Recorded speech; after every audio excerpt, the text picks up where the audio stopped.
Ya, terima kasih Mas Kevin. Bismillahirrahmanirrahim. Assalamualaikum warahmatullahi Waalaikumsalam. wabarakatuh.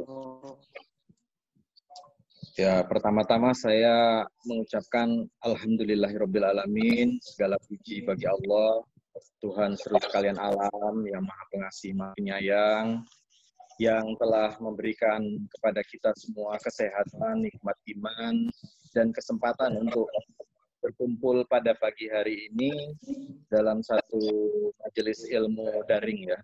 Jadi ini katanya satu normal, satu aktivitas normal yang baru. Tak lupa juga selawat dan salam kepada junjungan kita Rasulullah Muhammad SAW, juga kepada keluarga beliau, para sahabat, dan seluruh umatnya yang setia terhadap sunnah beliau hingga akhir zaman. Amma ba'du, saya pertama-tama mau mengucapkan selamat dulu nih, selamat milad buat pemuda Muhammadiyah yang ke-88 ya, buat Mas Kevin dan semua teman-teman IMM. Semoga semakin solid, semakin bergairah untuk berfastabiqul khairat dan menjadi agen penebar rahmat bagi semesta alam. Seperti tagline miladnya ya. Jadi pada pagi hari ini saya diminta sama teman-teman IMM untuk kembali membahas salah satu buku yang saya tulis. Jadi buku ini berjudul terbalik hurufnya ya. Cinta Kesehatan dan Munajat Ainun Najib ya. Diterbitkan sekitar Juni 2019 dan sudah masuk cetakan kedua. Buku ini genrenya bukan biografi sebetulnya, tapi core value-nya, esensi pesan utamanya itu dekat dari tema kesehatan dan kebetulan dikaitkan dengan tokoh. Karena saya akan membawakan isi buku ini berangkat dari seorang tokoh. Mungkin ada baiknya saya mau menegaskan dulu. Ini karena ini Ramadan ya, semi-semi pengajian mungkin ya. Nanti kita lebih banyak diskusi aja ya, lebih enak ya. Di dalam agama kita, sebenarnya yang layak menjadi uswatun hasanah itu yang direkomendasi secara tertulis itu hanya dua sosok di dalam Al-Quran.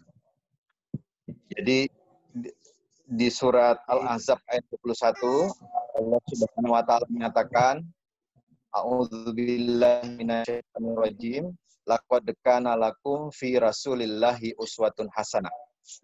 Sungguh telah ada pada diri Rasulullah sudut teladan yang baik bagimu.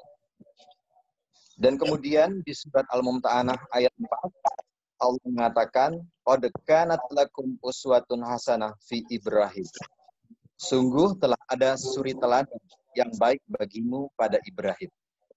Jadi uswatun hasanah atau suri teladan yang pasti tidak salah untuk kita ikuti, yang sudah digaransi oleh Al-Quran, itu secara tertulis hanya dua tokoh saja, Rasulullah dan Nabi Ibrahim. Kalau dalam banyak kesempatan biasanya saya melempar pertanyaan, kenapa harus dua? Kenapa tidak cukup Rasulullah saja menjadi uswatun hasanah?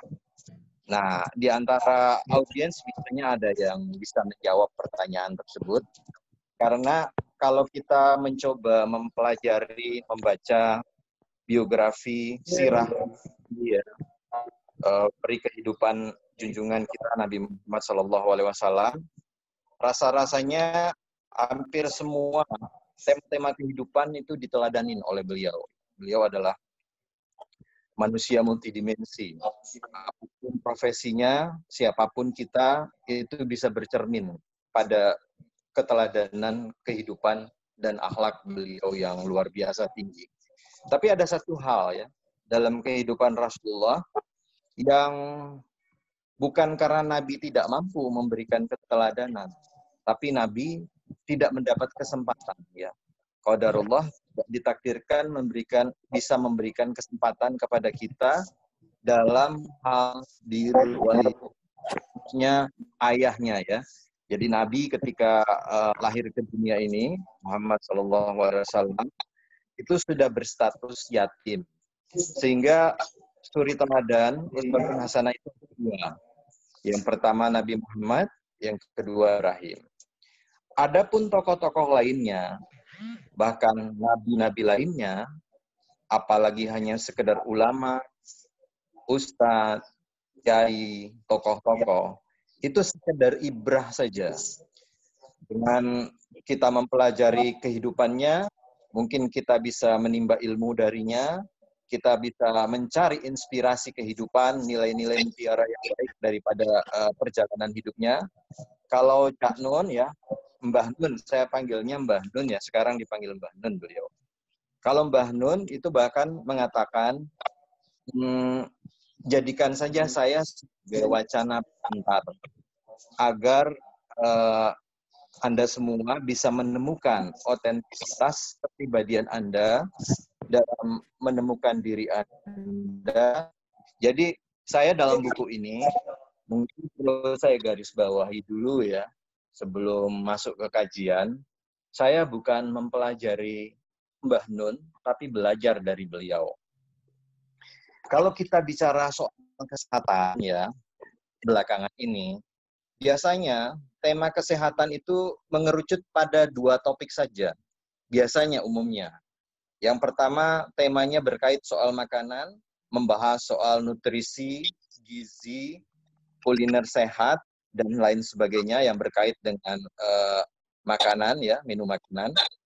Apa dampaknya kalau kita makan ini, apa bahayanya kalau kita memakan ini. Ya. Yang kedua, biasanya membahas topik-topik berkaitan dengan olahraga. Ya, fitness, aerobik, dengan segala derivasinya. Nah, saya lewat buku ini mau memberikan semacam wacana, bukan wacana alternatif ya, wacana wawasan lebih bahwa urusan kesehatan sebetulnya tidak terbatas hanya persoalan tersebut. Namun problemnya, ini otokritik mungkin ya, dari saya dan kedokteran yang saya geluti, kedokteran modern yang sekarang ada, yang paradigmanya itu diambil dari dunia barat, itu terlalu mazhabnya, sebutlah seperti itu ya, mazhabnya itu cenderung materialistis. Jadi dalam ilmu kedokteran modern misalnya, itu tidak ada satu pembelajaran bahwa manusia itu bukan hanya sekedar tulang, darah, otot, ya, bukan hanya wadah fisik saja gitu ya. Tapi dalam diri manusia terkandung berbagai kekayaan khazanah yang imaterial, yang tidak bisa terlihat. Jadi tidak ada misalnya dalam ilmu kedokteran barat suatu term bahwa manusia itu juga memiliki ruh, memiliki dimensi spiritualitas. Itu tidak ada. Tidak ada misalnya di dalam kurikulum Fakultas Kedokteran yang mengajarkan bahwa manusia itu bisa mencapai derajat ahsani taqwim dan atau bisa terjerembab jatuh dalam lembah kenistaan masuk dalam asfala safilin. Itu tidak ada. Tidak ada misalnya satu konsep bahkan teori bahwa setelah kita mati nanti kehidupan masih berlanjut. Bahwa manusia pada dasarnya diciptakan eternal ya, diciptakan hidup kembali setelah dia mati dalam dimensi dan wujud yang kita belum tahu ya. Itu tidak ada. Kedokteran hanya membahas hal-hal yang sifatnya tampak, yang bisa terindra, yang bisa teraba, yang semuanya serba positif ya. Jadi semuanya harus memiliki evidence di dalam dunia kedokteran. Sekarang kita masuk era corona ya. Corona itu kan sebetulnya boleh dibilang kalau ya orang yang nggak pernah belajar tentang corona dan tahu tentang corona, seperti dunia gaib ya itu ya. Karena kita nggak lihat kan, wujudnya itu sangat kecil. Para saintifis mengatakan wujud corona itu 100 sampai 150 kron. Itu analognya kira ya telur kutu rambut kepala manusia itu dibagi sampai 1000 kali. Jadi tidak bisa dilihat, begitu halus dan tidak kasat matanya itu. Tapi kenapa dipercaya oleh dunia kedokteran? Karena bisa dibuktikan keberadaannya. Entitasnya itu bisa dilihat dengan alat bantu. Dengan mikroskop elektron, orang bisa mengidentifikasi wujud dari virus corona tersebut, ya. Jadi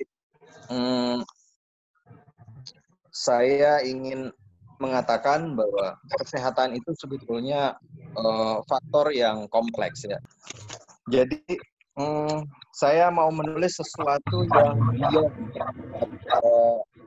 aspek-aspek material. Saya mau ngambil satu ilustrasi menarik mungkin begini, ya.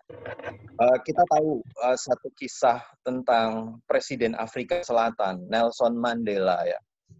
Ini kisah biografi beliau itu sangat menarik untuk dijadikan ilustrasi. Pak Nelson Mandela ini 25 tahun masa hidupnya itu dihabiskan di dalam penjara.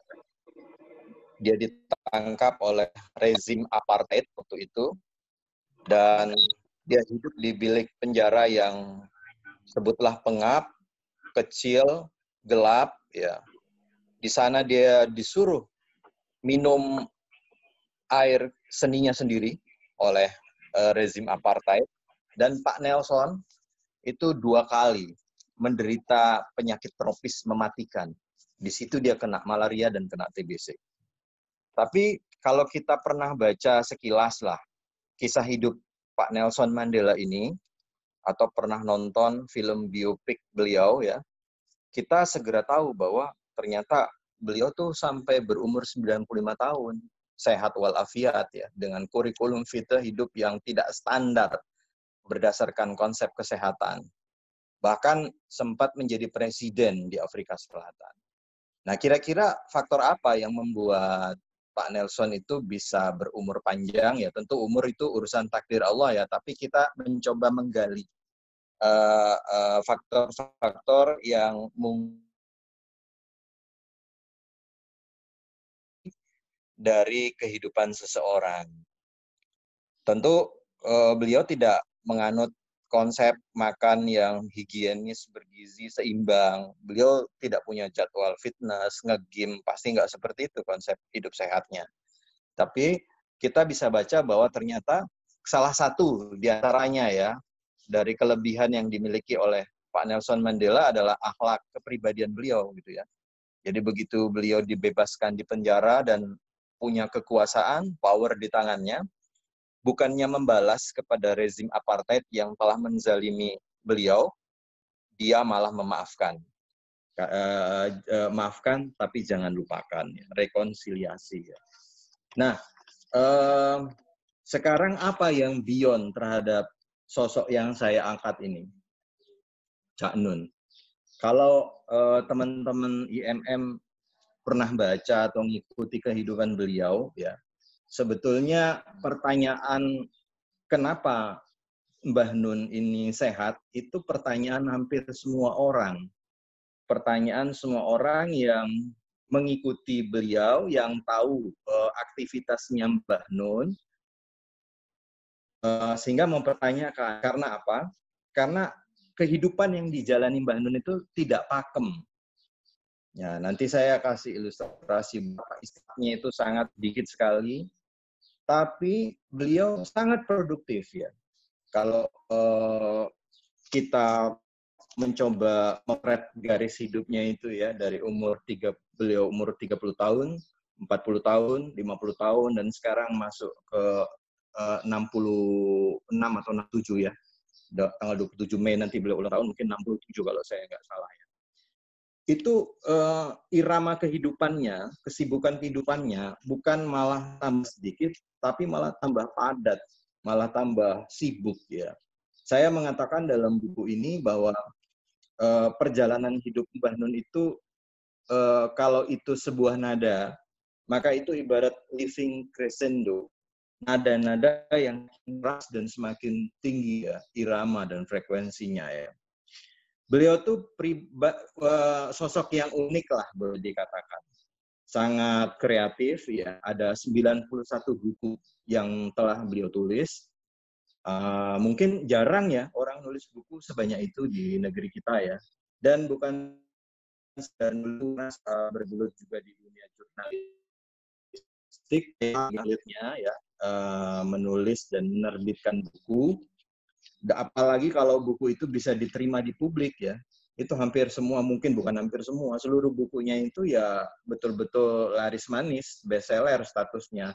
Bahkan ada buku-buku yang sudah ditulis tahun 80-an, ya beberapa dekade yang silam, itu diterbitkan ulang oleh penerbit Bentang Pustaka. Artinya apa? Artinya karya-karya yang ditulis oleh Mbah Nun itu sifatnya evergreen, bisa tetap aktual, meretas zaman, masih enak dinikmati, tidak kadaluarsa.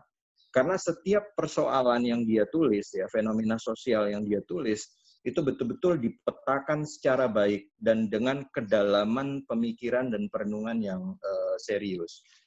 Jadi Mbah Nun itu, saya mengatakan bahwa beliau adalah pribadi yang otentik. Nah, ini banyak Pak Guru ya, ada Pak Syafi'i juga di sini ya. Kebetulan kalau kita baca kehidupannya Mbah Nun itu, pertama tidak pakem dari segi pendidikan formal. Beliau menjalani pendidikan dari sejak SD, SMP, SMA sampai sempat masuk perguruan tinggi hanya 3 bulan. Itu semuanya ya berjalan tidak wajar gitu ya. Dikeluarkan, diusir, dia hampir drop out, dan yang terakhir di Fakultas Ekonomi UGM itu 3 bulan mendrop out-kan dirinya gitu, mengeluarkan dirinya.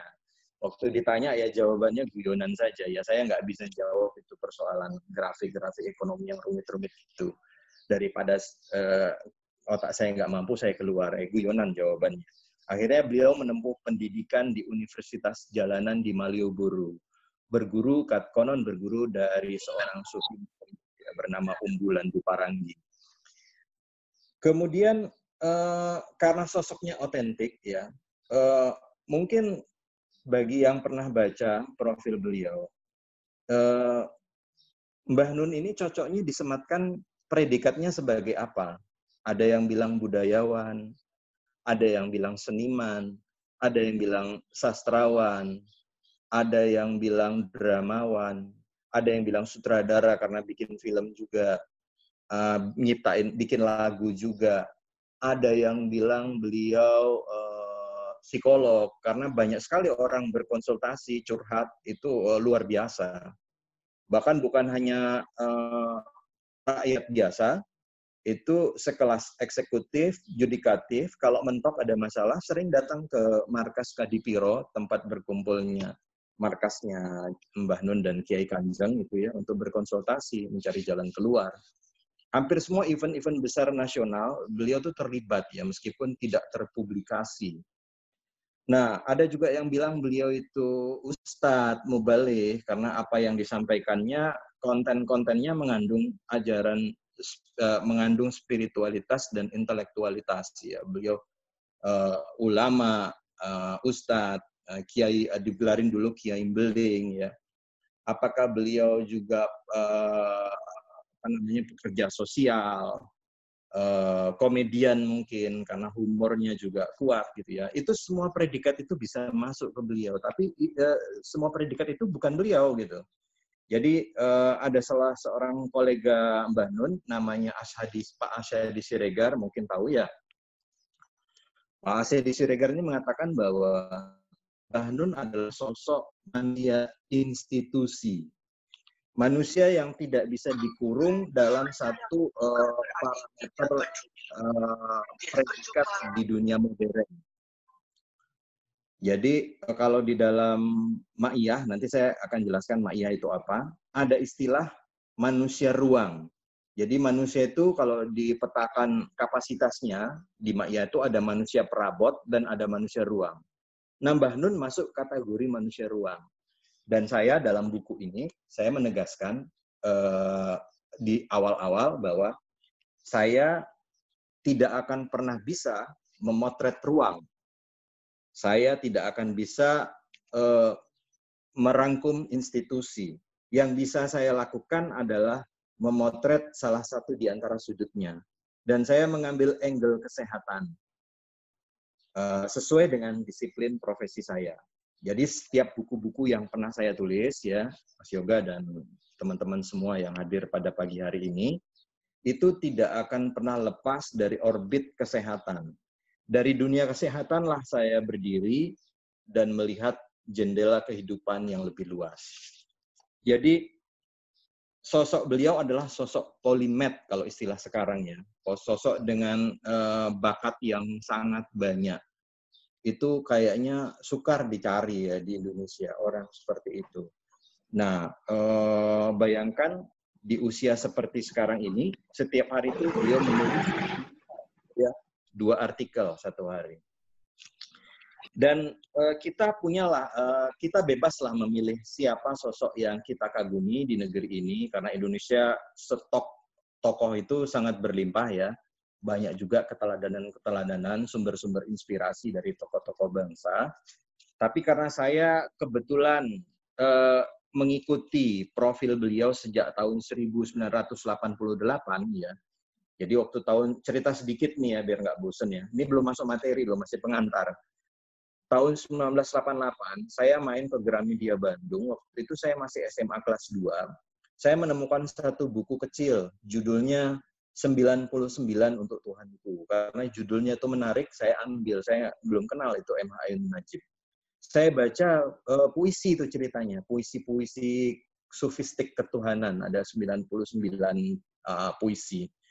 Dan saya baca tuh saya kok merasa ini kok tulisannya indah dan begitu dalam maknanya ya. Kok ada orang bisa nulis seperti ini.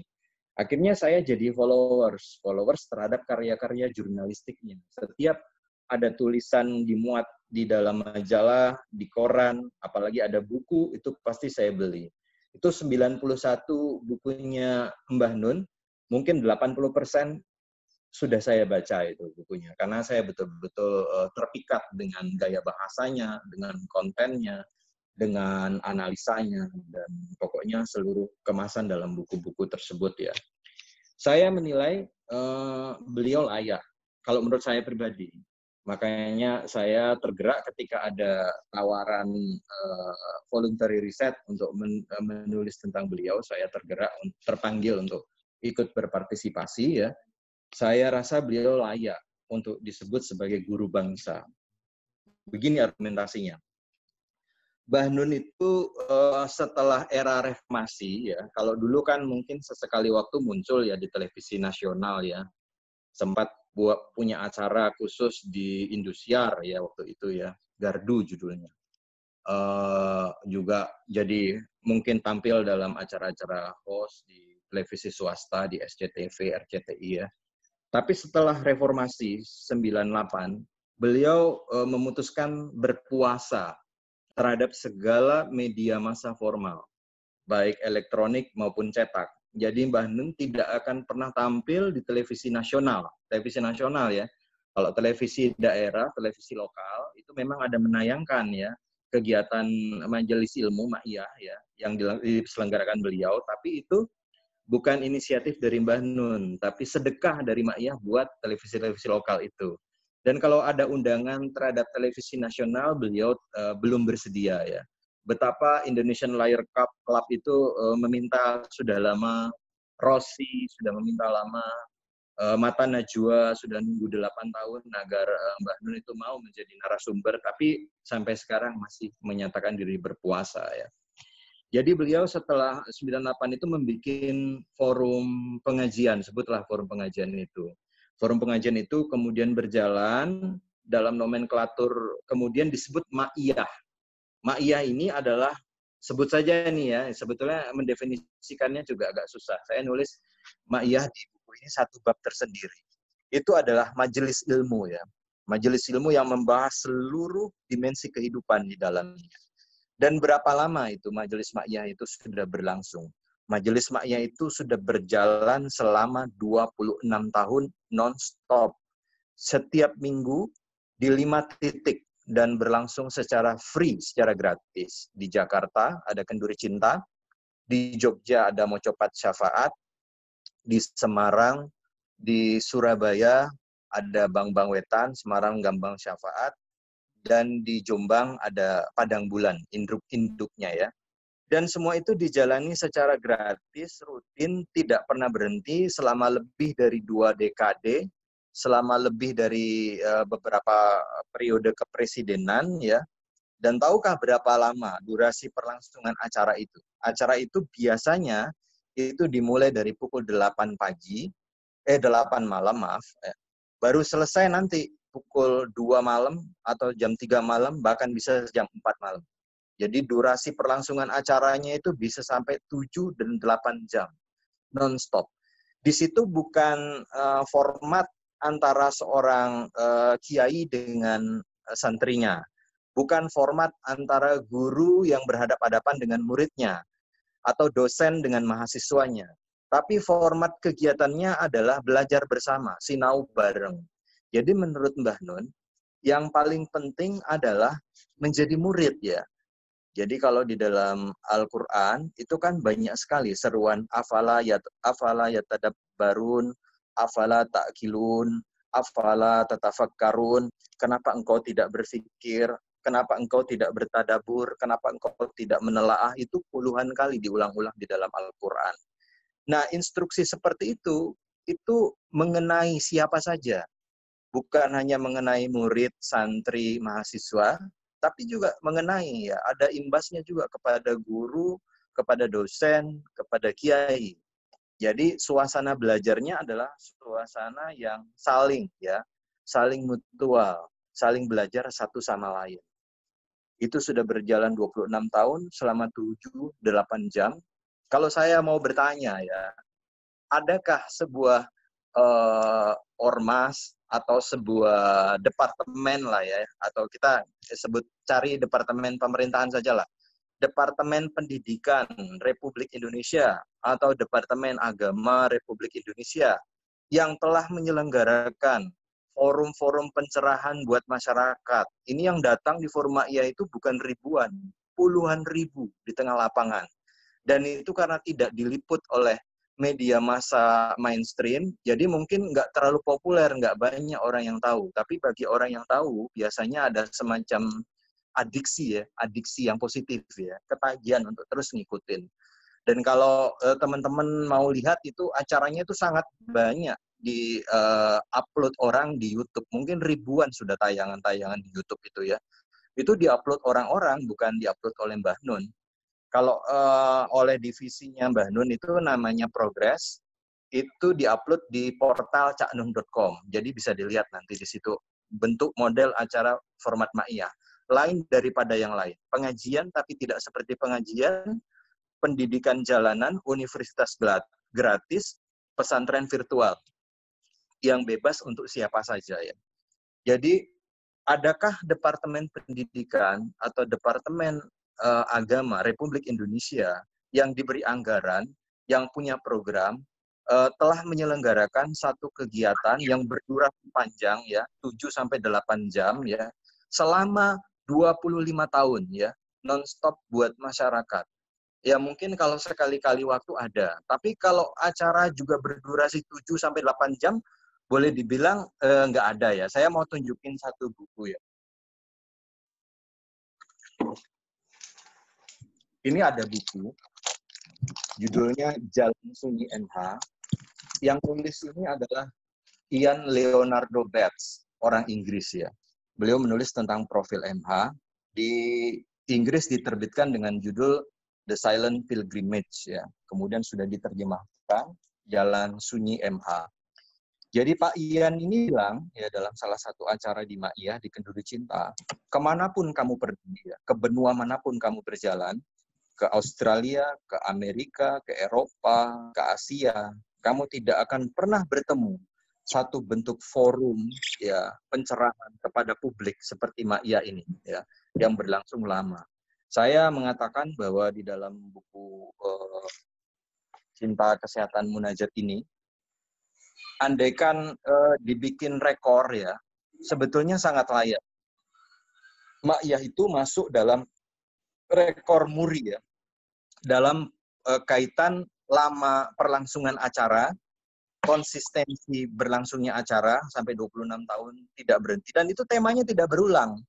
Temanya selalu baru, ya. Kemudian dalam hal keamanan satu lagi. Jadi biar puluhan ribu orang tumplek di situ, itu tidak pernah ada cerita sandal hilang, apalagi dompet hilang, HP hilang, itu nggak ada. Pernah HP ketinggalan, langsung ada orang berinisiatif mengumumkan HP milik siapa ini. Jadi ada salah seorang mahasiswa doktoral ya di Belanda, namanya Ahmad Karim, ya beliau juga simpul Ma'iyah di Belanda, Mafaza namanya. Itu sampai membuat disertasi tentang keamanan Alama'iyah, dan itu dipresentasikan di Eropa. Bagaimana acara berlangsung tanpa pengawalan ormas, tanpa pengawalan satgas, maksud saya ya. Tidak ada di situ Banser, tidak ada Kokam, tidak ada satgas pengamanan, tidak ada polisi, tidak ada aparat-aparat pengamanan lainnya ya. Tapi bisa berlangsung aman. Tidak ada konflik sama sekali, tidak ada kerusuhan. Puluhan ribu orang tumplek, dan itu berlangsung 26 tahun. Bagaimana bisa? Karena keamanan itu berangkat dari pikiran masing-masing dan dari hati masing-masing. Kalau kata Mbah Nun, orang beriman itu adalah orang yang mengamankan orang lain. Jadi iman, aman, amanah itu berada dalam satu akar kata. Di dalam bersama orang yang beriman, harus amanlah martabat, marwah, kehormatan orang lain. Bersama orang beriman, harus amanlah harta, properti, kepemilikan orang lain. Dan bersama orang beriman, harus amanlah darah, nyawa, kehidupan orang lain. Orang beriman itu mengamankan. Jadi Amirul Mukminin itu artinya komandannya orang-orang beriman yang mengamankan rakyatnya. Mengamankan dari apa? Mengamankan dari biaya pendidikannya, mengamankan dari kebutuhan sembakonya, mengamankan dari BBM-nya, dan sebagainya. Itu baru konsep keimanan yang pas. Dan bayangin, Mbah Nun itu di luar 5 acara yang pokok itu, beliau juga memenuhi undangan-undangan Ma'iyah undangan. Jadi ada Ma'iyah wajib, ada Ma'iyah undangan. Dan sudah belusukan ke 1.300 desa, ke 28 provinsi, dan meretas 5 benua. Jadi kalau Ma'iyah real itu mungkin bisa sampai puluhan ribu ya. Konon di Padang Bulan itu pernah diestimasi 30.000 yang hadir. Yang nonton di alam gaib ya, di YouTube maksud saya, streaming ya, itu meretas ke benua-benua mancanegara sampai ke luar negeri. Kalau dikalkulasi, dihitung-hitung mungkin bisa jutaan. Nah, Mbak Nun itu memberikan metafor personifikasi bahwa Ma'iyah itu yang isinya nih anak-anak muda nih, seperti anak-anak IMM ya, kaum milenial ya, dengan sebutan kauman akhor, penghuni gua kahfi. Kalau kita lihat penghuni gua kahfi itu filosofinya apa? Pemuda kahfi itu di lockdown sama Allah Subhanahu wa taala 300 tambah 9 tahun. Redaksinya begitu ya di Quran ya. Bukan 309 tahun, tapi 300 tahun tambah 9 tahun. Di lockdown. Dibikin social distancing oleh Allah Subhanahu wa taala terhadap komunitas di sekitarnya. Dan jumlahnya tidak diketahui, tidak ada yang bisa memastikan berapa pemuda yang ada di dalam itu gitu. Jadi Ma'iyah itu ibarat gua kahfi, itu tidak diketahui oleh publik padahal aktivitasnya. Coba bayangkan ya, 25 tahun itu kalau kita konversi, ini ada Pak Safi, Pak Guru kita, kalau kita konversi ya dalam wujud pendidikan formal ya, universitas jalanan, universitas terbuka, pesantren virtual, pendidikan gratis itu ya, berapa SKS semuanya itu berapa sarjana yang lahir dari forum-forum seperti itu. Makanya saya mengatakan bahwa Ma'iyah itu, Mbah Nun itu layak menjadi guru bangsa. Dan kontribusi sosialnya cukup banyak. Kalau saya ceritakan nanti saya nggak membahas isi buku ini ya. Oke, saya masuk aja lah ke materi biar nggak terlalu membahas tentang tokoh ya. Tapi apa yang bisa kita gali, kita ambil dari pembelajaran dari sosok Mbah Nun ya. Yang pertama gini, mempelajari kesehatan itu bersifat teoritis ilmiah. Tapi belajar kesehatan dari cara hidup seseorang itu merupakan hal yang empirik. Itu 2 kategori yang berbeda ya. Jadi biar saya bergelut di dunia kesehatan ya, orang-orang seperti kami bergelut di dunia kesehatan ya, Tapi orang medis sekarang, kalau belajar tentang umur panjang, itu justru nggak belajar sama orang-orang medis, tapi belajar dari para centenarian istilahnya. Centenarian itu siapa? Centenarian itu adalah orang-orang yang berhasil menggapai gelas umur kehidupannya sampai 100 tahun. Itu jumlahnya di dunia tidak banyak. Populasi centenarian di dunia diperkirakan ya oleh WHO itu sekitar 3% dari seluruh populasi dunia. Dan dia ada di 4 titik di dunia ini. Diistilahkan dengan Blue Zone. Di Okinawa, di wilayah Jepang paling selatan. Di Loma Linda, itu satu desa kecil di California. California itu kan kota besar di Amerika ya. Orangnya tentunya kehidupan modernnya banyak stres, hidup dengan serba fast food ya, nggak sehat, tapi ada desa yang selamat di situ, yang selamat dari segi kesehatan, namanya Loma Linda. Kemudian di Sardinia di Italia, pulau kecil itu. Sardinia ini juga menarik pada wabah corona. Di situ Italia kan salah satu korban terbanyak ya, yang bahkan meninggal terbanyak juga ya di Eropa ya, akibat korban corona. Tapi tidak dengan di Sardinia. Itu nanti bisa ditelusur di Google bagaimana kehidupan masyarakat di Sardinia ini selama masa COVID ini. Kemudian di Costa Rica ya. Nah, menurut teori medis ya, ini menurut teori ya, manusia itu sebetulnya defaultnya, fisik manusia ini defaultnya dibuat Tuhan itu bergaransi panjang, bisa bertahan sampai 120 tahun. Mestinya. Jadi kalau umur manusia itu 120 tahun, 60 tahun mestinya belum manula ya. Tapi sekarang orang bisa mencapai umur 80 tahun itu sudah istimewa, sudah eksklusif ya, sudah luar biasa ya. Kalau ada orang seperti Nelson Mandela, nanti saya ceritakan juga mungkin figur-figur politik aja ya, biar gampang dikenal ya. Kayak Mahathir Mohamad, ya. Sekarang berapa umurnya? 96 tahun ya Mahathir Mohamad ya. Coba lihat performance-nya yang begitu energik, awet muda, ya, penuh senyum, bergairah ya. Ya, life expectancy yang diinformasikan kepada kita belakangan ini ya. Angka harapan hidup laki-lakinya itu sekitar 67 tahun, sedangkan angka harapan hidup perempuannya itu lebih panjang, 71,4 tahun. Nah, kalau ada umur 80 tahun sudah sangat istimewa, sangat mewah. Ya, 80 tahun dalam kondisi sehat, segar bugar, bukan tidak berdaya ya. Nah, saya cuma mau membahas ada 5 tema saja ya dari beberapa tema yang saya tuangkan di buku ini ya. Ini semua bukunya ini halamannya sekitar 350 halaman ya.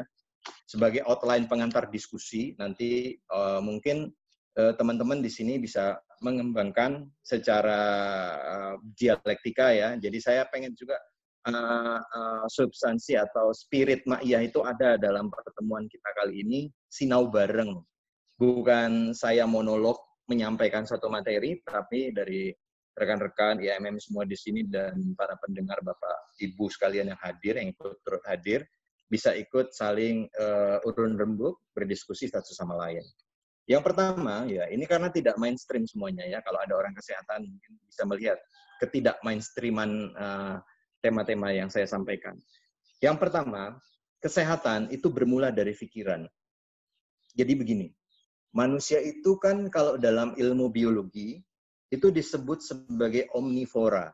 Jadi ada klasifikasi makhluk terhadap cara makannya itu dibagi 3 ya. Kita semua udah paham ya. Herbivora, karnivora, dan omnivora. Herbivora itu makan tumbuh-tumbuhan, karnivora pemakan daging, pemakan hewan, dan omnivora itu pemakan segalanya. Kita pemakan segalanya ya.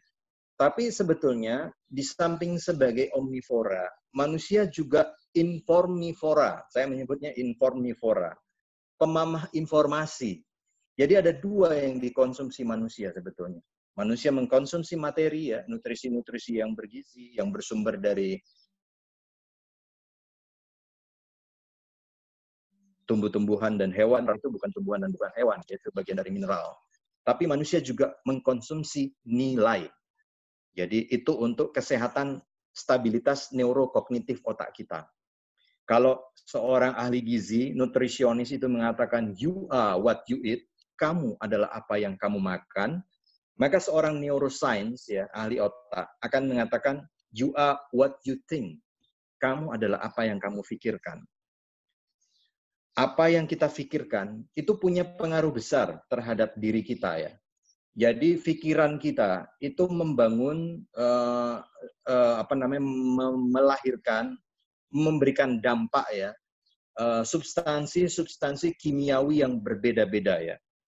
Kalau pikiran positif, maka hormon yang keluar adalah endorfin, serotonin, oksitosin, atau dopamin, ya. Atau kombinasi dari itu. Tapi kalau pikiran negatif yang keluar, pikiran negatif ini ya prasangka buruk, bullying, ujaran kebencian, dan sebangsanya lah, ya, kita sudah paham, ya. Pikiran-pikiran negatif yang kita biasakan di dalam diri kita, maka yang keluar juga adalah hormon-hormon yang kalau berlimpah di dalam aliran darah kita itu bersifat toksik dan merugikan kesehatan. Jadi adrenalin, noradrenalin, epinefrin, norepinefrin, kortisol itu beredar di dalam darah. Jadi pikiran itu merajut efek kimiawi di dalam diri kita, ya. Pikiran ini adalah mekanisme kerja otak kita, ya. Dan pikiran dan badan itu selalu berkomunikasi. Saya mungkin mau tanya, ya, sama kita semua, ya. Pikiran kita ini bisa diam nggak sebetulnya? Nggak bisa, kan? Kalau misalnya kita lagi sendiri, lagi termenung, lagi lagi bete gitu, ya, itu berhenti nggak tayangan nanti pertanyaannya terakhir kali, ya, ini udah mulai muncul pertanyaannya, dikumpulin nanti sama moderator, dipilihkan pertanyaan-pertanyaan yang kira-kira relevan, nanti kita bahas bersama, ya. Pikiran itu nggak bisa diem, bahkan, ya, saat orang tidur pun, ya, itu pikiran masih tetap loading, masih tetap bekerja, ya. Makanya ada saran, ya, kalau mungkin tips para penghafal Quran, ya, biasanya menghafal Quran menjelang tidur supaya atau menonton ceramah, ya, supaya nanti processing terakhir itu tetap dilanjutkan ketika orang tersebut tidur, ya. Saya mau cerita satu ilustrasi lagi nih, biar lebih menarik, ya. Semua pada tahu, ya, Stephen Hawking, ya, yang barusan meninggal tahun 2018 kalau saya nggak salah, Maret 2018 beliau meninggal. Stephen Hawking itu dianggap jenius fisika lah, ya, abad ke-21, ya. Sejajar dia reputasi keilmuannya dengan Einstein, ya, Albert Einstein, ya. Nah, Stephen Hawking ketika masih kuliah di Cambridge, ya, itu menderita ALS, ya, satu penyakit progresif kelumpuhan motorik, otot-otot motorik. Waktu itu umur beliau 21 tahun. Jadi waktu dia datang ke dokternya, dokter yang memeriksa beliau, ya, kalau nonton filmnya Theory of Everything, itu filmnya sangat bagus tentang biopik kisah hidup Stephen Hawking, ya. Dokternya langsung memvonis bahwa umur beliau paling bertahan 2 tahun saja. Ya, dia agak depresi ketika itu dengan vonis seperti itu dan dengan kenyataan sakit seperti itu. Tapi kemudian ada yang kemudian akan menjadi istrinya, ya, si Jane namanya, ya, itu memberikan semangat, memberikan dorongan. Akhirnya beliau bangkit kembali dan tetap menjalani kehidupan dengan vonis yang mematikan seperti itu. Tapi ternyata Hawking itu meninggal umur 76 tahun. Dan sepanjang hidup, kita pernah mungkin baca, ya, artikel sekilas atau pernah nonton di YouTube, ya, bagaimana profil Stephen Hawking itu yang ahli astrofisika itu menjalani kehidupannya di atas kursi roda saja. Jangankan berjalan, bergerak, ya, bicara pun sudah tidak bisa. Jadi kalau bicara itu dia memakai otot mimetik di pipinya digerakkan, yang dirubah menjadi sensor tulisan di monitor layar komputernya itu. Jadi dia menulis bukunya yang terjual puluhan juta kopi, Brief of History Time itu dengan menggerakkan otot pipi mimetiknya ini, ya, untuk ditransformasikan menjadi kalimat dan kata. Mengajar pun seperti itu. Jadi kemampuannya cuma duduk begini aja, tulis-tulis gini, merenungkan alam raya ini sendirian. membuat teori tentang black hole dan sebagainya. Nah, kira-kira apa yang membuat Stephen Hawking kok bisa tetap survive ya? Karena dalam sejarah dunia medis tidak ada orang yang bisa bertahan dari penyakit ALS lebih dari 10 tahun. Dan Hawking lah satu-satunya manusia yang tercatat dalam sejarah penyakit ALS itu ya, kelumpuhan motorik ya, otot-otot motorik ya, lebih dari 55 tahun dengan penyakit yang mematikan itu. Kalau kita mencoba bertadabur, merenungkan, satu-satunya yang bisa dilakukan oleh Hawking adalah berpikir dan berpikir. Jadi Hawking itu ya bukan ulil albab ya, tapi ada karakter alladzina yatafakkaruna fi khalqis samawati. Sedang berdiri, duduk dan berbaring, itu kan karakter ulil albab gitu kan. Inna fi khalqis samawati wal ard wa ihtilafil laili wan nahari la ayatil ulil albab. Alladzina yadhkuruna Allaha qiyaman wa qu'udan wa ala junubihim. Orang yang ketika berdiri, duduk dan berbaring itu bertafakur tentang penciptaan langit dan bumi dan berzikir kepada Allah. Jadi karakter ulil albab itu selalu berpikir dan berzikir dalam setiap kondisi, dalam setiap keadaan. Keadaan manusia itu kan nggak ada di luar posisi itu kan. Kalau nggak berdiri ya duduk atau berbaring kan. Jadi every position dia selalu dalam mengaktifkan kegiatan mentalnya, kegiatan intelektualnya. Itulah yang membuat dia tetap bertahan. Jadi ada hal-hal di dunia kesehatan yang melampaui hal-hal yang sifatnya materi semata. Nah, tadi saya menyebut tentang tokoh Mahathir Muhammad ya. Ya, beliau alhamdulillah masih sehat ya. Tetangga kita ya, pemimpin karismatik tetangga kita, Tun Muhammad, Dr. Tun Muhammad Mahathir. Beliau bukan mungkin ya, dipastikan ada paling tua umurnya di 21 ini dunia ya. Jadi setelah umur 92 tahun terpilih kembali, belum ada orang seumuran seperti itu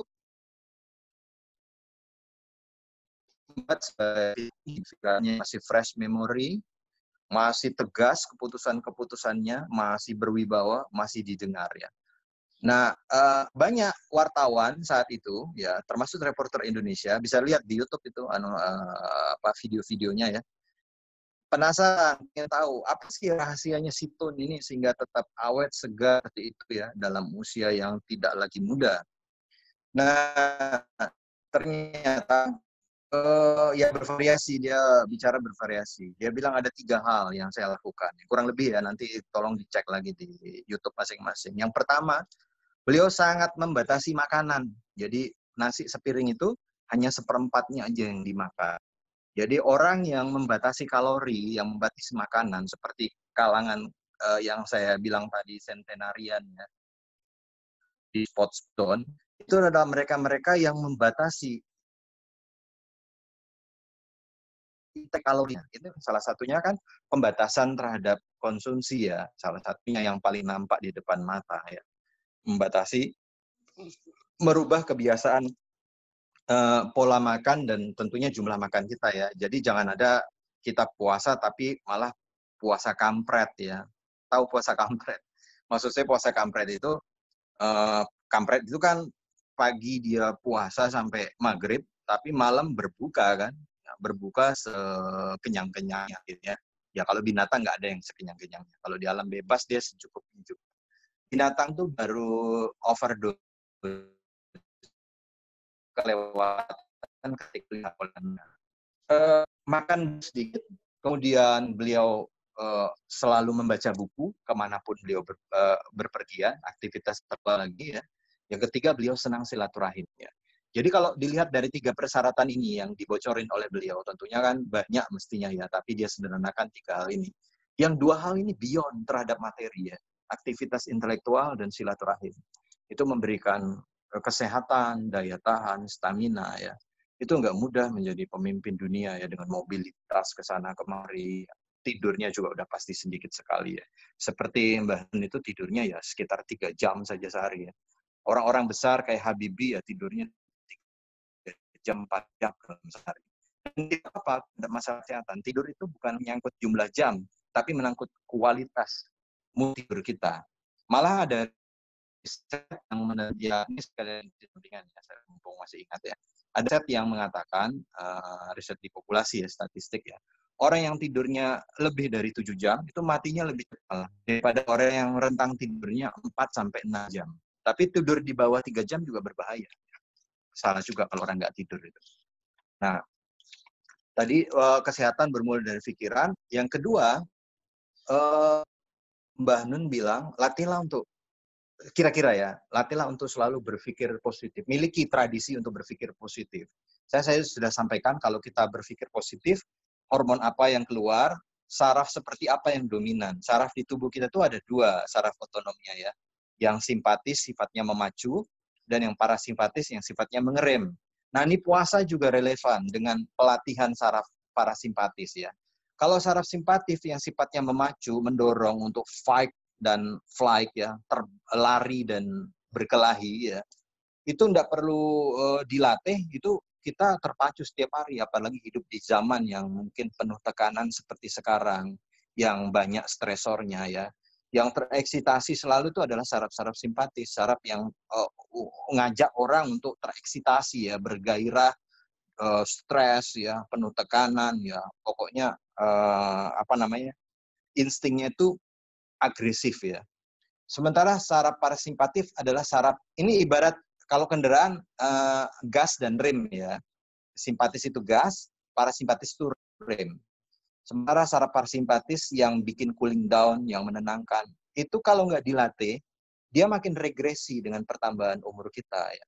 Jadi manusia berkaitan dengan penambahan umur, itu hanya punya satu pedal saja, pedal gas tanpa rem. Ya kita akan semakin tua, senang atau tidak senang, suka atau tidak suka ya.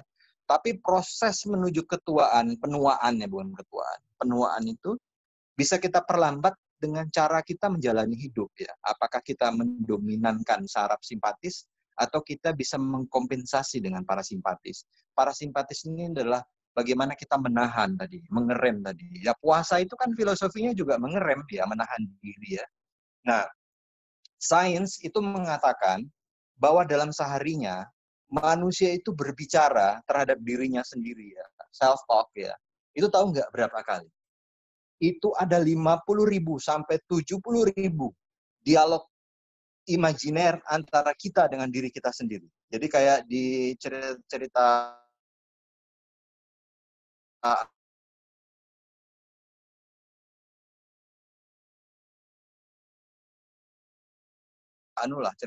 sinetron, kalau berbicara tentang dirinya sendiri, tentang keadaan di sekitarnya pada dirinya sendiri ya.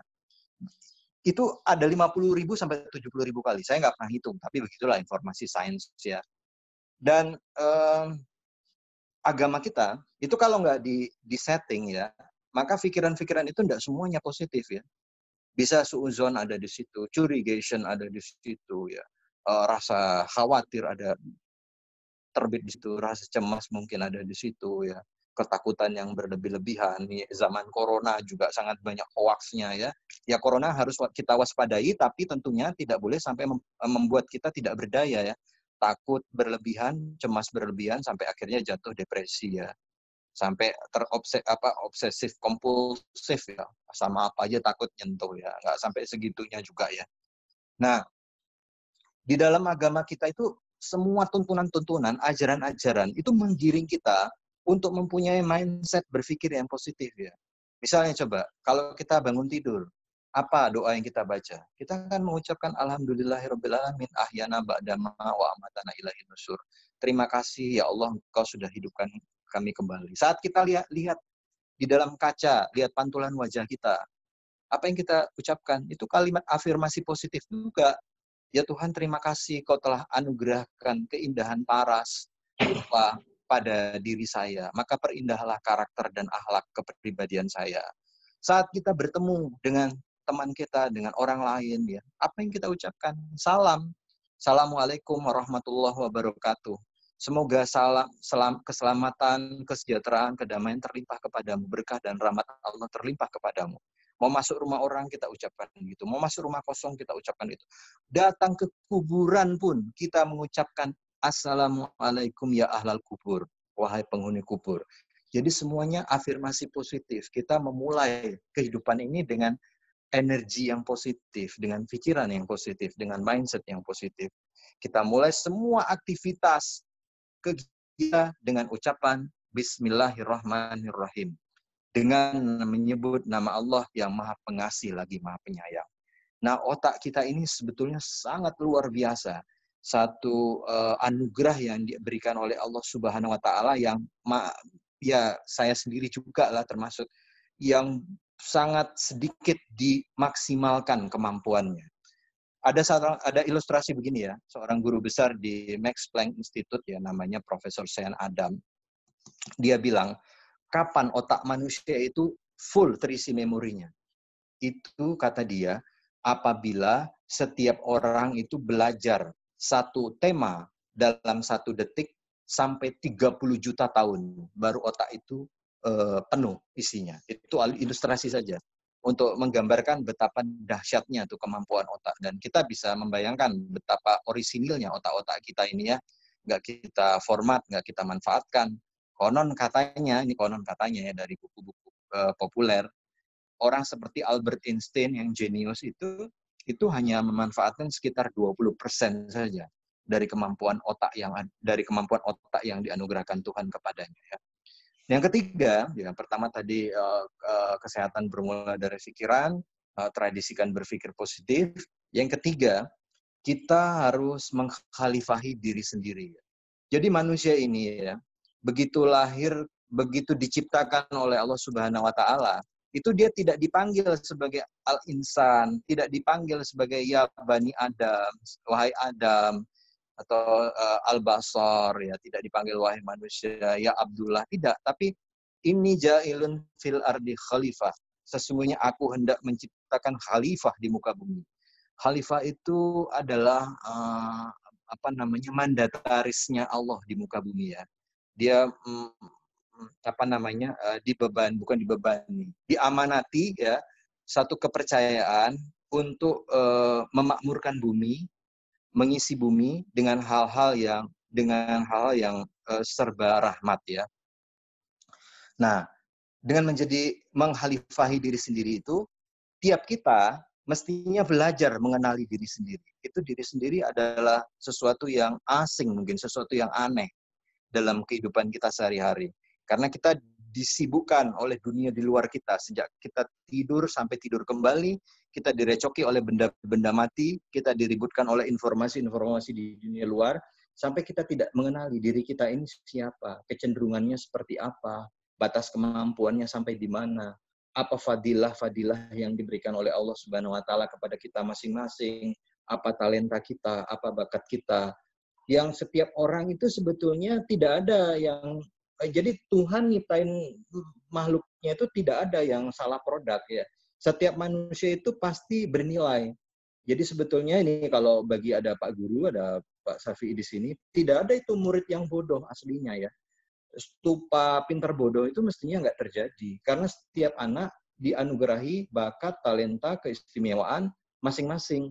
Ada cerdas secara matematika mungkin, ada cerdas secara bahasa, ada cerdas secara kinestetik ya, ada cerdas musik, ada cerdas olahraga ya, masing-masing kecerdasan itu tampil multifaset ya.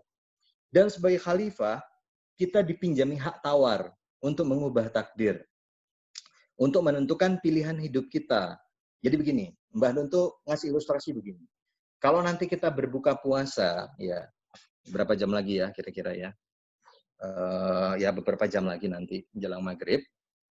Itu begitu makanan masuk di dalam saluran pencernaan kita, apakah kita makan kolak misalnya ya, untuk berbuka puasa atau air kelapa hijau, air kelapa segar sebagai minumannya, maka makanan itu akan dicerna, diolah oleh sistem pencernaan kita sehingga akhirnya menjadi bentuk-bentuk molekuler, bentuk-bentuk yang nggak bisa kita lihat lagi dengan mata.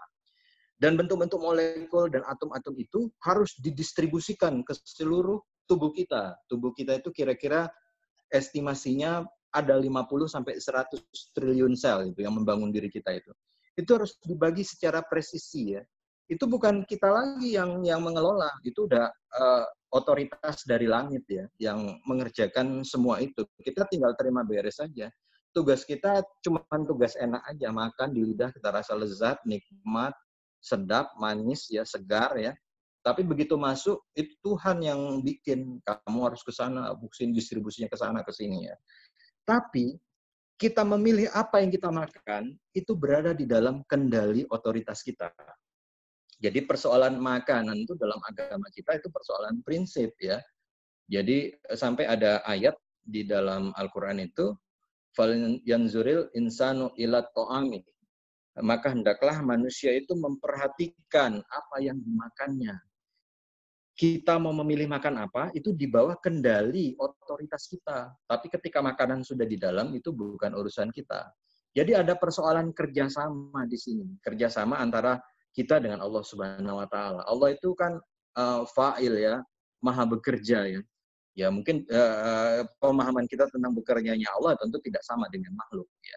Makanya itu manusia itu juga harus bekerja ya. Bekerja itu adalah salah satu kemuliaan yang membuat manusia itu menjadi mulia ya. Nah, seluruh faktor di dalam diri kita itu pada dasarnya bukan harga mati. Semuanya bisa dimanipulasi ya. Nanti kalau detailnya mungkin baca aja ya. Tapi intinya bahkan hal seperti DNA sekalipun yang dulu dikatakan sebuah destiny ya, takdir ya. Tapi dengan adanya ilmu epigenetika, ternyata pembacaan sekuen DNA itu juga dipengaruhi oleh cara berpikir kita. Lagi-lagi, bagaimana mindset kita, bagaimana irama hati kita, itu semua mempengaruhi keadaan biologis kita. Jadi tubuh manusia ini sebetulnya bersifat plastis ya, dan terbuka ya. Bisa dirombak lah ya.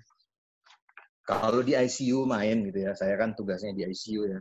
Dulu ada dokter bedah itu, dokter bedah toraks, saya ingat waktu saya masih pendidikan, dia bilang begini, ini dokter ICU nih, dokter anestesi ini, dibuatnya manusia kayak radio. Kalau manusia, orang pasiennya mau kencing, dia bisa bikin orang kencing. Kalau tensinya mau dia naikin, bisa dinaikin tensinya. Kalau tensinya diturunin, bisa diturunin. Kalau mau ditidurin, bisa dikasih tidur ya. Jadi disetel kayak radio.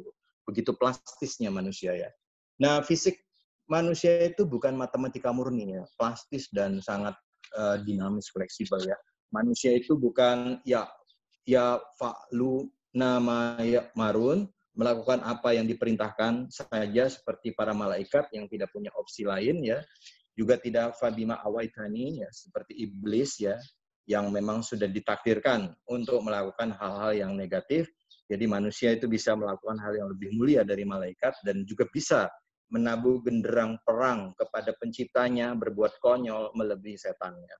Jadi nanti ke depan, saya kok yakin ya bahwa kedokteran itu akan menghargai keunikan individu. Sekarang udah mulai muncul istilah kedokteran presisi ya.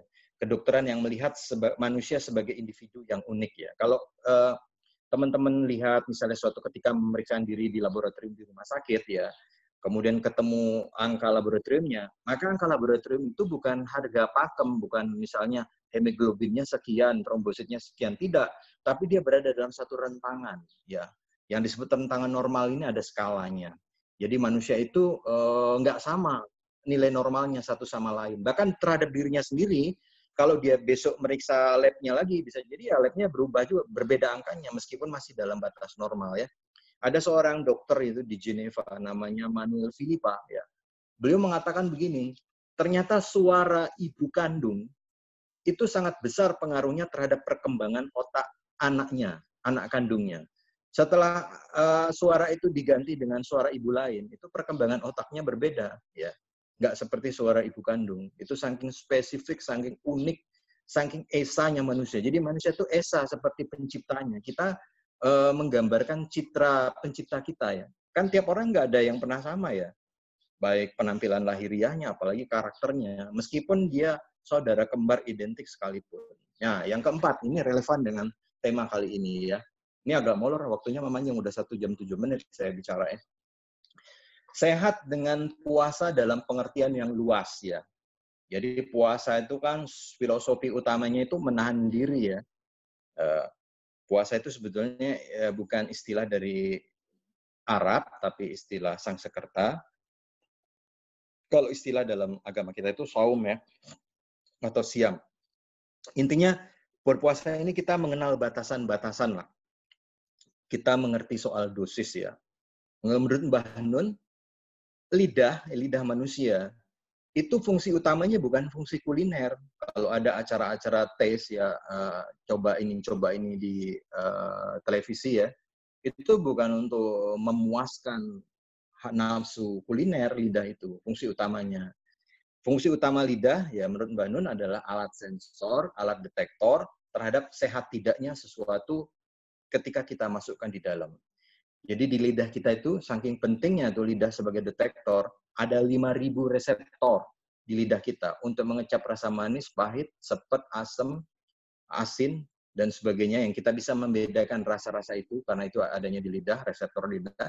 Saking berharganya reseptor itu Allah Subhanahu wa taala selalu mengganti baru reseptor-reseptor itu selang setiap 10 hari. Jadi 10 hari sudah ganti baru reseptor-reseptor lidah itu. Jadi matriks fikihnya begini, nanti kita panjang lebar dalam diskusi saja ya.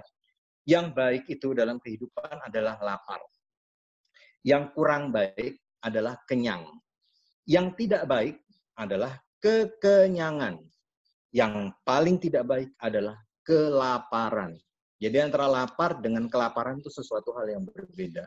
Nanti coba cari ya, video di YouTube ya, sebuah testimonial dari aktor laga Hollywood legendaris Jean-Claude Van Damme ya, yang sangat memuji cara makan Rasulullah. Jadi menurut Van Damme itu cara makan yang sangat ideal ya, untuk menjaga stamina, menjaga kesehatannya. Nabi itu kan menganjurkan kita isilah lambung kalian sepertiga dengan makanan, sepertiga dengan minuman, sepertiga dengan udara. Jadi selalu ada ruang kosongnya. Bagaimana kita menakar kebutuhan kita ya masing-masing kembali lagi ke konsep kekhalifahan tadi, kita harus tahu porsi kita. Jangan sampai kenyang atau sampai kekenyangan. Nauzubillah, jadi haram malah kalau kenyangan makanan itu. Apapun halal, kalau jadi kekenyangan selain membahayakan kesehatan kita, udah pasti membahayakan kesehatan kita, juga statusnya menjadi haram ya. Jadi di buku ini ya Mbah Nun ya, itu membedakan antara istilah siam dan saum ya. Ini mungkin ada perbedaan pendapat di beberapa saya pernah dikoreksi sama Ustadz di sini ya. Tapi saya cuma nyampaikan si buku ini apa adanya ya. Siam itu aturan administratif ya dalam berpuasa. Kita sahur di fajar hari dan kemudian berbuka ketika matahari mulai tenggelam ya. Untuk tidak makan, tidak minum, tidak berhubungan dengan pasangan ya. Sedangkan saum itu ilustrasinya ilustrasi tentang ibunya Nabi Isa, Bunda Maryam. Ketika Bunda Maryam itu melahirkan Isa Al-Masih, itu kan menjadi heboh ya suasana di Yerusalem ketika itu. Ini bagaimana kok ada seorang perawan melahirkan laki-laki, pasti anak haram jadah kan. Makanya di Quran tuh orang Yahudi mengatakan menuduh Bunda Maryam yang suci itu buhtanan azima. Mereka menuduh Bunda Maryam dengan tudingan yang keji gitu ya. Tapi saat itu Maryam diperintahkan oleh Allah Subhanahu wa taala untuk puasa bicara, tidak berkata-kata. Jadi saum esensinya adalah menahan diri untuk tidak melakukan sesuatu yang kita mampu melakukan itu. Jadi ini kan upgrade kemampuan kan. Puasa ini sebetulnya upgrade kemampuan. Yang diharamkan di puasa itu kan, yang dilarang di berpuasa itu kan bukan yang haram kan, tapi yang halal-halal kan. Jadi bayangkan seolah-olah begini, puasa itu ngajarin kita begini. Jangankan yang haram, yang halal pun saya bisa kendalikan kok. Saya menjadi berdaulat terhadap diri saya. Saya adalah raja, penguasa bagi nafsu dan kemauan saya gitu ya. Kalau semua orang sudah bisa mengontrol hal seperti itu sudah gampang. Peradaban itu sudah jadi mudah. Korupsi udah bakal nggak ada lagi. Kenapa korupsi ada? Karena hasrat untuk mencari sesuatu di luar kebutuhannya kan. Padahal yang korupsi kan biasanya orang-orang kaya ya. Orang-orang yang kehidupannya sudah berlimpah ya. Kalaupun dimakan jadi racun makanan itu. Berapa banyak sih orang bisa makan? Ya, paling sepiring atau 2 piring sudah kekenyangan. Lebih dari itu bisa meninggal dia makan kebanyakannya. Yang terakhir sebagai penutup karena sudah kepanjangan, minta maaf tadi preambelnya kok terlalu panjang saya ya. Yang terakhir itu sehat dengan salawat. Nah ini mungkin nggak mainstream ya, salawat ya, salawat Nabi ya. Jadi saya biasanya kalau di forum ketemu langsung saya lemparkan satu pertanyaan nakal. Saya nanya begini, kira-kira pekerjaan malaikat Jibril itu sekarang apa? Kan wahyu sudah nggak ada ya, wahyu secara formal ya, kenabian kan sudah berakhir di saat Rasulullah telah tiada. Atau kira-kira pekerjaannya malaikat Israfil yang niup sangkakala itu ngapain? Apa megang sangkakala terus sampai nunggu kiamat baru ditrompetkan? Atau apa pekerjaan malaikat Malik, penjaga neraka, malaikat Ridwan, penjaga surga, kira-kira apa? Ya tentu jawaban pastinya kita nggak tahu ya. Tapi kalau kita mencari dari nas ya, bahwa Allah Subhanahu wa taala itu mengatakan, auzubillahi minasyaitonirrajim, innallaha wa malaikatahu yusholluna 'alan nabi. Sesungguhnya Allah beserta para malaikatnya itu berselawat kepada Nabi. Nah, selawat tentunya Allah berselawat kepada Nabi itu berbeda ya konteksnya dengan kita berselawat kepada Nabi. Itu dua hal yang berbeda ya. Jadi kalau kita melakukan salawat kepada Nabi, kita melakukan aktivitas yang saya sebut di buku ini matching and mirroring ya. Penyesuaian dengan seluruh, jadi bayangin seluruh malaikat yang jumlahnya kita nggak tahu. Malaikat itu banyak sekali, bukan cuma 10 ya. Jadi malaikat Israel itu bukan cuma satu, nyambutin orang sana kemari sibuk nggak karuan. Itu pasti dia, ya mestinya ya, masih staff-staffnya banyak ya. Manusia sekarang kan berapa, 7 miliar ya. Pasti banyak sekali jumlahnya. Malaikat yang jaga gunung, yang jaga sekuntum bunga, yang bikin menurunkan hujan. Itu banyak sekali jumlah malaikat itu. Nggak bisa kita tahu berapa jumlahnya. Itu semuanya berselawat kepada Nabi. Jadi kalau kita berselawat kepada Nabi, kita melakukan penyesuaian dan mirroring ya, dengan makhluk-makhluk spiritual dari langit itu. Jadi energi dan resonansi getar kita itu sama gelombangnya dengan mereka ya. Jadi saya mau ajak hitung-hitungan ya. Orang Islam di dunia ini itu jumlahnya menurut Pew Research Center yang terakhir itu ada 1,8 miliar ya. Dari 1,8 miliar ya, kalau 1% saja ya yang menjadi muazin, yang tukang azan ya, maka itu jumlahnya 18 juta orang seluruh dunia. Kalau 18 juta orang itu azan dalam sehari, azan itu kan 5 kali ya. Berapa kali nama Nabi Muhammad disebutkan di dunia ini? Itu berarti 18 juta kali 5 kali azan. Ada 2 nama Nabi Muhammad disebut dalam azan, dalam redaksi azan kan. Asyhadu anna Muhammadar Rasulullah, asyhadu anna Muhammadar Rasulullah. Berarti totalnya dalam satu hari di planet bumi ini, secara formal ya, dari lewat azan saja, nama Nabi Muhammad itu disebutkan 180 juta kali. Banyak contoh orang akhirnya sembuh lantaran sholawat. Ini ada Pak Sismanto ya, nanti suruh bicara beliau ya. Itu narasumber itu, bukan bertanya. Tadi tayang tulisannya ya. Nah, kalau kita mencoba menghitung sholawat sekarang ya, sholawat ya. Dalam sholat itu kan ada bacaan sholawat ya, di tahiyat ya, tahiyat awal dan tahiyat akhir. Nah, kita akan berselawat kepada Nabi Muhammad dan Nabi Ibrahim ya. Dua suri teladan kita tadi ya, selalu kita sebutkan itu Nabi Ibrahim dan Rasulullah Muhammad SAW. Kalau 1,8 miliar kita berasumsi lah orang yang musolli, orang yang melakukan sholat itu ya kita pede saja lah. Jumlahnya 40% ya. Maka jumlah selawat yang dibacakan umat Islam satu harinya di dunia ini 1,8 miliar kali 40% kali 2 kali tahiyat kali 5 kali sholat, maka ada 7,2 miliar ucapan selawat dipanjatkan oleh umat Islam sehari sedunia ya, dalam sehari di dunia ini ya. Ada nggak manusia lain yang diucapkan oleh orang ya sebanyak itu dalam seharinya di dunia ini? Nah ini juga getar vibrasi resonansi spiritualitas ya. Kalau getaran kita sama dengan mereka, bisa dibayangkan energi dan vibrasi yang bisa muncul dari selawat ini. Saya mau mengutip satu kalimat dari Dr. Bruce Lipton ya. Dr. Bruce Lipton ini dokter pemberontak lah, sebutlah seperti itu, yang apa namanya mengeluarkan satu ilmu baru yang disebut epigenetik ya. Dia banyak memberikan statement-statement yang di luar mainstream. Dia bilang begini, sinyal-sinyal non-materi ya, seperti getaran, gelombang, frekuensi, ya, resonansi, itu mempengaruhi manusia 1 juta kali lebih cepat daripada sinyal materi seperti bahan-bahan kimia atau makanan. Jadi selawat itu seperti kata Ustadz Sismanto tadi, nanti suruh bicara dia di sini ya. Itu punya efek terhadap kesehatan kita. Dan coba lihatlah ibadah yang Satu-satunya perintah yang Allah sendiri meneladani perintah itu hanya salawat kan. Kalau Allah menyuruh kita sholat, ya Allah nggak sholat. Masa Allah sholat? Allah menyuruh berzakat, ya Allah nggak berzakat. Menyuruh haji, Allah nggak berhaji. Tapi ketika Allah menyuruh kita berselawat, innallaha wa malaikatahu yusholluna 'alan nabi. Sesungguhnya Allah dan para malaikatnya berselawat kepada Nabi. Ya ayyuhalladzina amanu shollu 'alaihi wa sallimu taslima. Maka kamu wahai orang-orang beriman, berselawatlah kamu kepada Nabi. Selawat itu kan mudah sekali ya. Untuk berselawat kan nggak perlu pakai wudu kan. Nggak ada syarat harus berwudu.